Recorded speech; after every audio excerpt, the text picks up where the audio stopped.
Welcome to the Cornelius Slough House. I'm Mark Nonestein, a Middlesex County historian, and certainly want to welcome you to this wonderful historic structure that's on the State and National Register of Historic Places. It was built in 1741 for Cornelius Slough, who was a wealthy merchant who had moved out to what was then known as a community called Raritan Landing. It was a landing that was located on the Raritan River where goods were shipped in and out of this region. Although the community is long gone, the structure remains, and it contains a tremendous amount of historic fabric. So as you walk through the building, a lot of what you see here is original to the home. So all this wonderful Georgian woodwork, many of the fireplaces, which you'll find in every room. Some have surviving Delft tiles, which were shipped over from Holland and incorporated into the fireplaces. So it acts as a tremendously wonderful backdrop for the exhibits that take place here. And the Slough House does exhibits about state or regional or county history, and does these rotating exhibits throughout its existence, its time here, since the county purchased it. The current exhibit is called Hometown Pride. It's the power of sports in Middlesex County, and it takes you on really a 150-year journey of how sports have shaped our communities throughout Middlesex County. It looks at some of the players involved with Rutgers University, and we struck up a wonderful partnership and have borrowed some wonderful items from them. Also Middlesex College, as well as high school sports throughout the county. The history here is really part of a larger projects and programs that we do throughout the county. The county operates this site, as well as East Jersey Old Town Village, which is our sister site located very nearby, which is a collection of about 15 historic structures from the 1700s and 1800s, and also where we have lots of living history historians there. All of what we do here is made possible by our Middlesex County Commissioners, and it is their support and their investments in art, history, and culture that is so crucial to what we do. Much of the programming that can be found for both of these sites and other organizations, you can go to middlesexcountyculture.com, and there's a whole plethora of programming, again, from not only from the county, but other partner organizations, and you can see how robust our history, arts, and cultural landscape is in this county.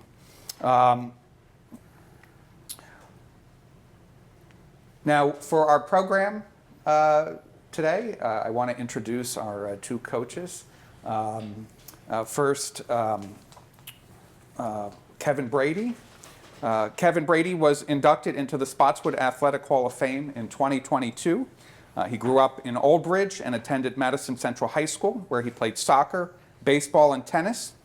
He's a graduate of Rutgers University and currently coaches girls soccer and softball at East Brunswick High School, and has accumulated more than 900 coaching victories over his career at East Brunswick High School. Kevin, come on up. I'd also like to introduce Frank Malta. Frank began his career as athletic supervisor at East Brunswick High School in 2021. He was the former head baseball coach at Jackson Memorial High School for 15 years. He's been an educator since 1996. He taught and coached in the Elizabeth, Clark, and Jackson school districts prior to his tenure at East Brunswick. And he's also coached a number of different sports at both middle and the high school level. Frank, thank you. Thanks, Frank. Appreciate it. More by Adam? Yep.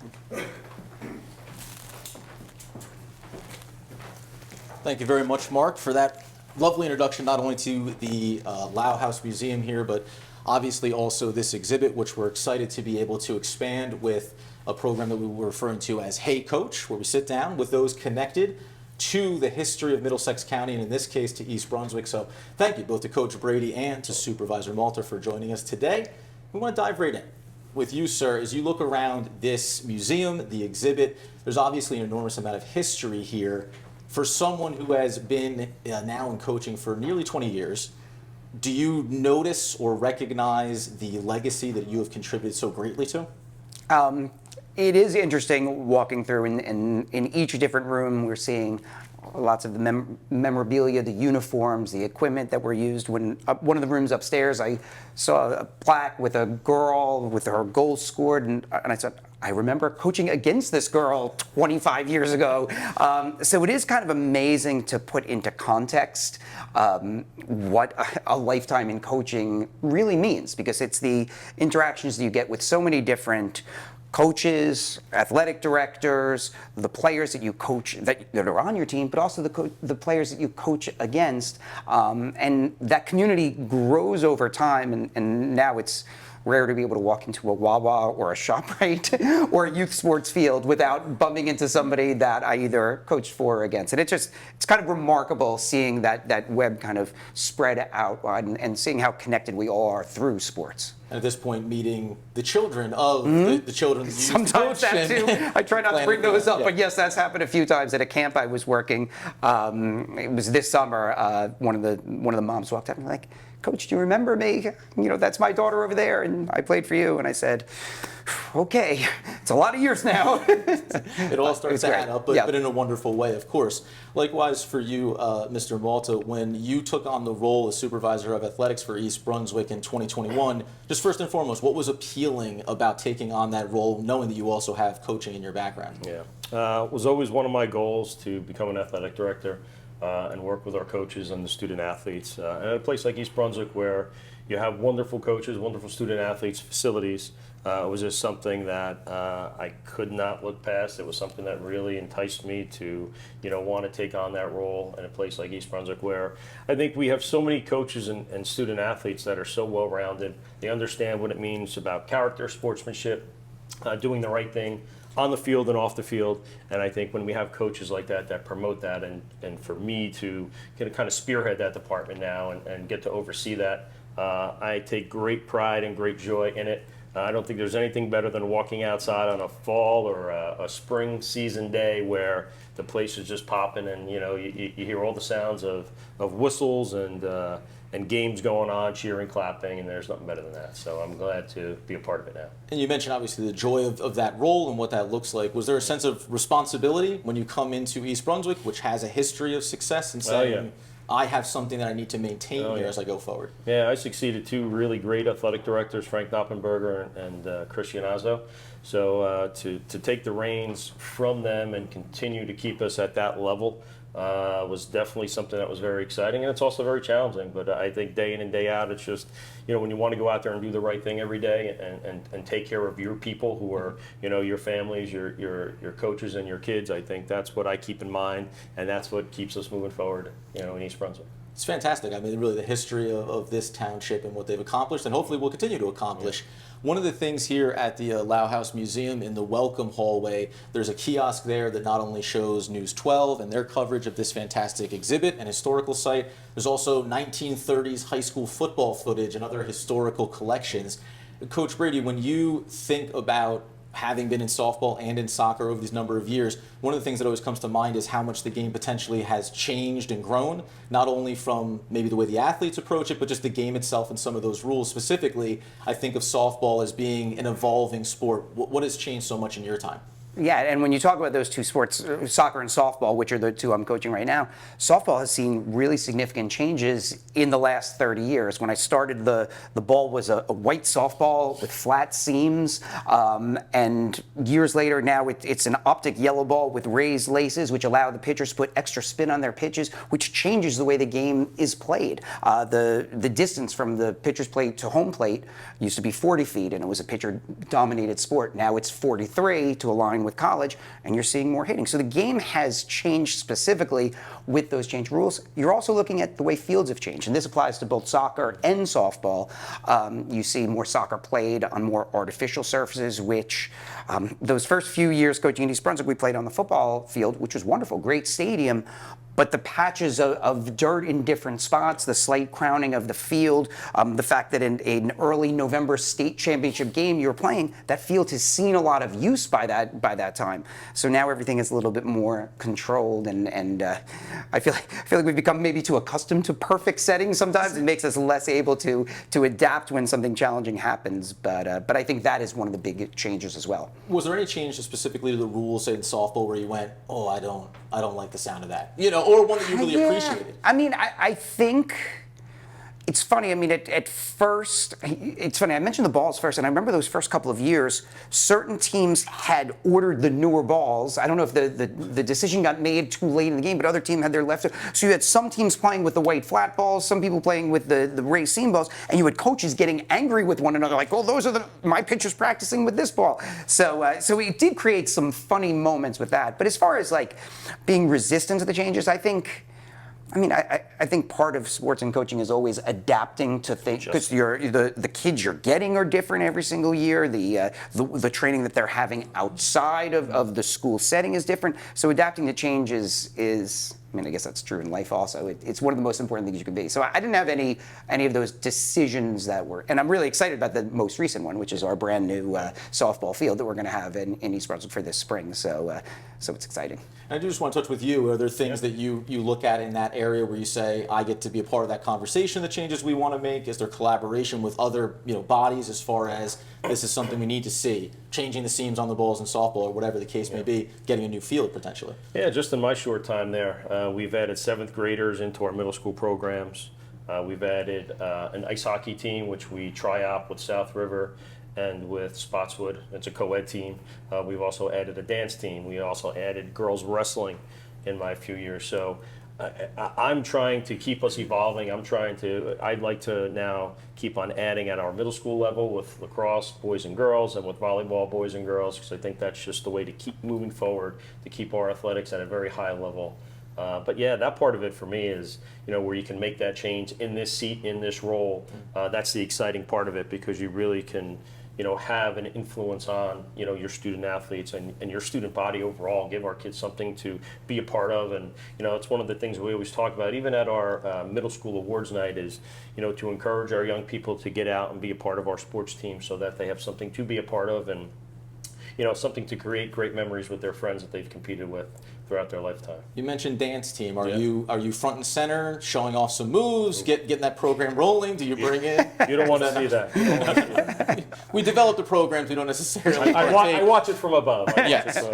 Now, for you, Coach Brady, obviously over your years, when we think about the way that you coach athletes, the way you develop skill sets, how much has that changed for you? What has maybe a given season influenced year over year in the way that you think about getting these athletes to the place you want them to be? Yeah, and we talked a little bit about how the sports have changed, but I think, and I touched on this earlier, I think the way the athletes that we're getting are a little bit different now than they were 10 years ago, than they were 20 years ago. They're more polished. They're playing a lot more ball outside of the school setting, and the expense of that is also important. It puts, it's a challenge for parents now. It's a challenge for our young players to be able to do more than one sport. There are a lot of exhibits here with some of the jerseys and some of the jackets that you see. These are probably the best athletes at South River in 1967 probably plays football and basketball and baseball. These days, the current landscape of sports means that kids are asked very young, when they're 8, 9, 10, to make decisions, because there's only so many hours in a day, and then there's only so many organizations we can belong to. So I think that's something that I'm seeing as a coach. Kids, perhaps a little bit more advanced in the specific sport, but maybe not necessarily as well-rounded athletically. And that can create certain challenges. There is less of the 3-sport athlete. There still exists. I mean, we had a couple graduate a few years ago that really elevated our sports team across the board. But I think that's a rare find these days, those kids who are able to succeed at the very top. And specialization is something that a coach has to adapt to in order to be successful. And I saw that too, just coaching baseball for the amount of years that I did at Jackson Memorial.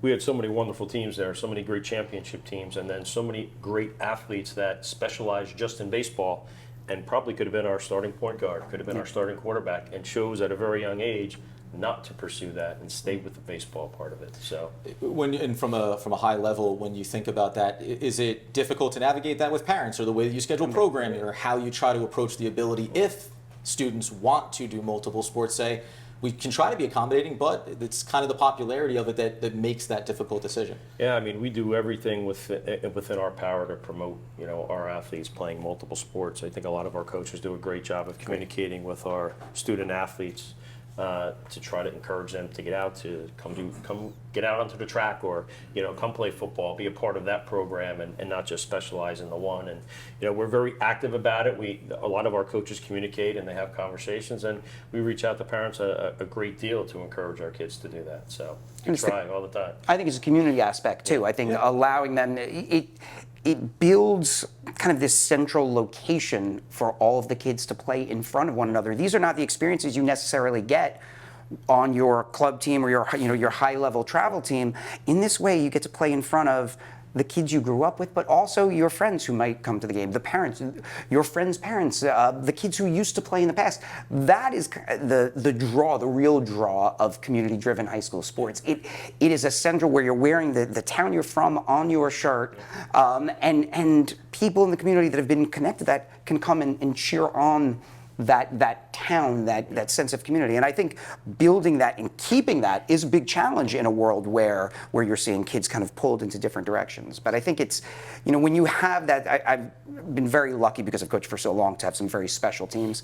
I think that aspect, when you see all of the kids who may play for 4 or 5 different outside teams that are all coming together for one, those moments that they talk about at the end of season banquet are that idea of coming back together now and really celebrating something special. Maybe it's a championship, or maybe it's just a good season of enjoying time together. Great and moments. I think, Little yes, moments yes. throughout the season Even really just sometimes the bus ride. Yeah. Those bus rides are what they remember as much as the cup that they're lifting at the end. And of course, please go ahead. No, it's the pride aspect, I think, too, of wanting to wear the East Brunswick across your chest and to compete with your friends and to, compete with the kids you grew up playing with, Because somewhere along the way, a lot of our kids played many different sports when they were younger, with our EB Rec program, which does a wonderful job of celebrating our kids and giving our kids an opportunity in the community.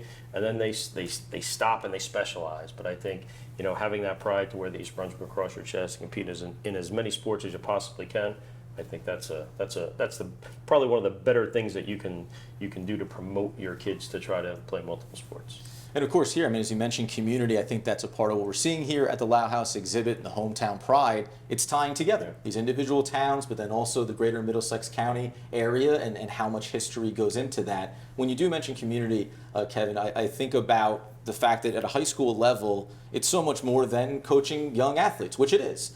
But it's also about developing not just the good habits on the field, but off the field as well. I just wondered if you could speak a little bit to the rewarding aspect of working with these young adults and seeing the ways that maybe you're impacting them well beyond the game as they develop as young people. Yeah, and you see them, a lot of times we meet our athletes, if we're not involved in when they're very young at camps, we're meeting them as 14-year-olds. So they're such young kids who are beginning this journey.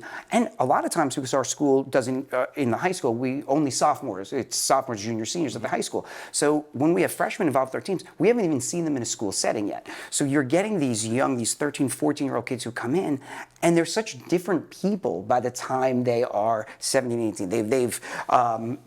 They've started to become not just the athlete they're going to be, but I think through the athletics and belonging to a team, we're teaching them the importance of working hard at what you're doing. You're working hard at soccer, that's important. But if you can take that lesson and work hard in the classroom as well, work hard at other extracurricular activities, the clubs you're in, that's how you're seeing kids really kind of bloom as potential adults. And then by the time they graduate, they are adults, and often they do come back.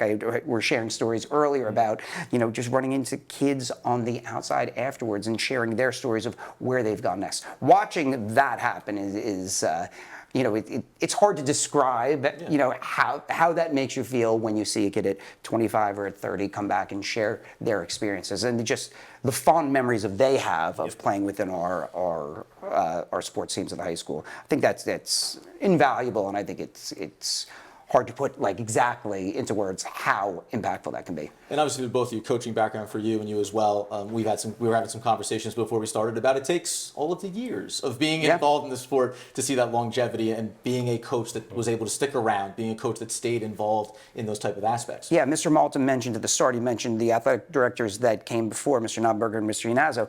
Mr. Knoppenberger, who hired me to coach, close to 30 years ago, he was such a wealth of not just East Brunswick knowledge. He had coached in East Brunswick, he had taught and coached in East Brunswick, but his knowledge of all of Middlesex County sports. It was so much fun to talk to him and be part of or feel part of this coaching community with not just we have amazing coaches at East Brunswick. I would learning from people, like Bo Henning and Reggie Carney, these seemingly idols in the coaching world. You got to coach alongside, you got to watch their practices and see what they're doing and find, okay, this little thing that he's doing can work for me. I think within our school, I think that's one of the great things, that you can take all of these bits and pieces from coaches who are dedicating so many of their hours, so much time, so much of their life to trying to lift the player. Yeah, sure, to win, but also just to lift their players into having some sort of a special experience and meaningful experience. And I think that aspect is really important. And I think on that, as lifetime coaches, I don't think you ever stop learning. I don't think you ever want to stop finding new ways to do things or try different things out with your teams. And I think you find that sometimes from other coaches in different sports. Sometimes you find it from, college coaches that coach the sport that you coach. And I think those are the things that excite the kids when you're able to keep it fresh, keep it changing. And I think, as you watch kids mature in your program and grow and then move on, I think just talking about one of the other things you guys mentioned earlier was that I took a lot of pride in a lot of our graduates coming back, when watching some of our games. And now, even now with text messaging and things like that, it's so easy to stay connected to your players. And I find that to be it's so funny to talk and see with your kids now that they're adults and no longer kids. Yeah. They're men or young men or young women. And to be a part of that and just see what they've grown into is a pretty cool aspect of what we do in our career.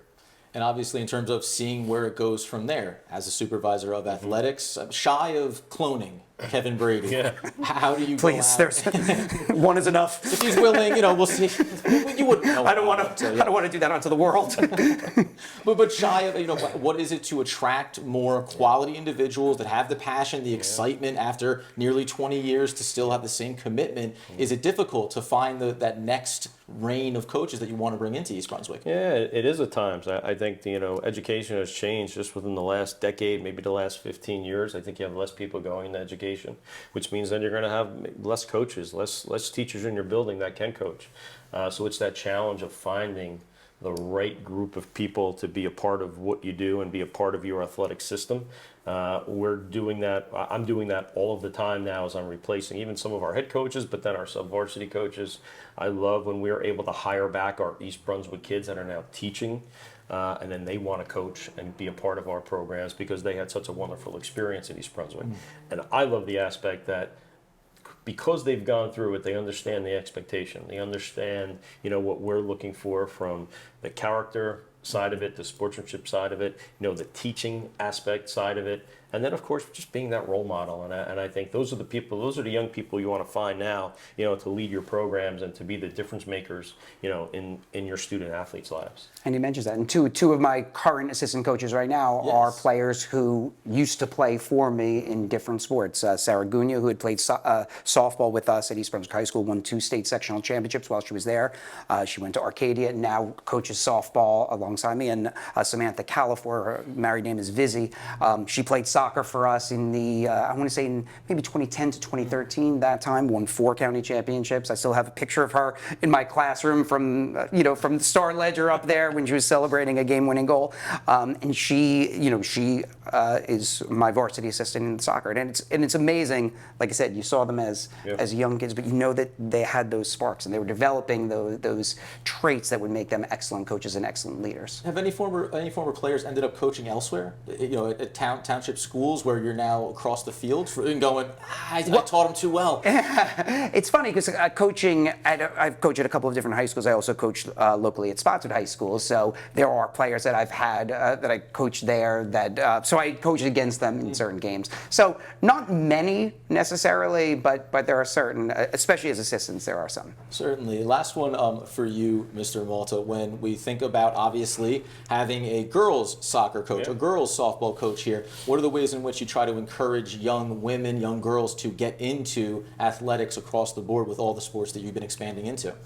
We've been very fortunate in my 4 or 5 years at East Brunswick that we've been able to add girls wrestling, we've added our dance component, we've added co-ed ice hockey, and in my time as well, we've had so many of our female athletic teams win championships, from our tennis team, our swimming team, our girls wrestling team a couple weeks ago won the Red Division championship. Our girls swimming team just won the sectional championship last week. So, we're currently, just evolving with a lot of our female athletics, where we've seen so many female athletes sign Division I letters of intent. And so, by promoting, our female athletic teams, I think it's exciting for our younger females as student athletes, maybe in 4th, 5th, 6th grade, that are on their way up, to be able to see that and celebrate that. Our field hockey team has won the Red and the GMC 4 years in a row, and we just commemorated that accomplishment at halftime of one of our basketball games. That was 2 weeks ago. So, Kevin and I are both girl dads. My daughter is a senior this year, gymnast. She's graduating. She was part of the state championship team her freshman year. And my oldest daughter played field hockey at East Brunswick for 4 years and was on the team that won the first of those Red and GMC titles. So, that exciting part of being able to see, your females in your schools to have success is a great thing, and it's something that East Brunswick is going to continue to promote. I will say, for both of you, as girl dads, as you mentioned, did that change at all when you were coaching, the way that you felt about maybe the girls on your team, that parental instinct? Was there ever, a little bit of that, hey, let's protect our young athletes here, because now I have a young girl who's growing up and getting ready to take that on? I don't think that was related to the fact that if I had a boy or a girl. I think just simply being a parent does, alter maybe the way that you look at certain moments as a perhaps 23-year-old coach, coming out, when you're very super focused on, drive and, let's do our best, let's run through walls to try to do our best to win. So maybe perspective shift. I don't know if that was related really to gender at all, but at the same time, I think that I do think that we grow in perspective with all of our life experiences. So I think having a child certainly changes you. I think winning kind of changes you, but I also think losing gives you perspective too, and makes you. We were highly successful in softball for a 10-year period, and then we went through like a bumpy phase where we really struggled to win. And while that could be frustrating, it's also an opportunity to learn something about yourself as a coach, for the kids to, experience small victories, maybe that were different than the teams before, but are just as important for them in their lives and in their development as young, student athletes. Yes, as we're speaking before, right? There's lessons in everything. Yeah, sure. Successes in the winning, but I did see you laughing there, speaking about girl dad. Just thinking about all of that, and when I was coaching, the aspects that I guess my girls took from, me talking about some of our teams. And so to hear my daughter say they didn't want to miss a practice, or they can't miss a practice because they want to be there to, stay a part of their team. I think those are kind of the great things about all those things rubbing off on them, and they didn't, I didn't realize it at the time, because it's just it's probably just how we go about our business, and those are the things that rub off on our kids that want them to be a part. And my wife and I never pushed our girls to be a part of.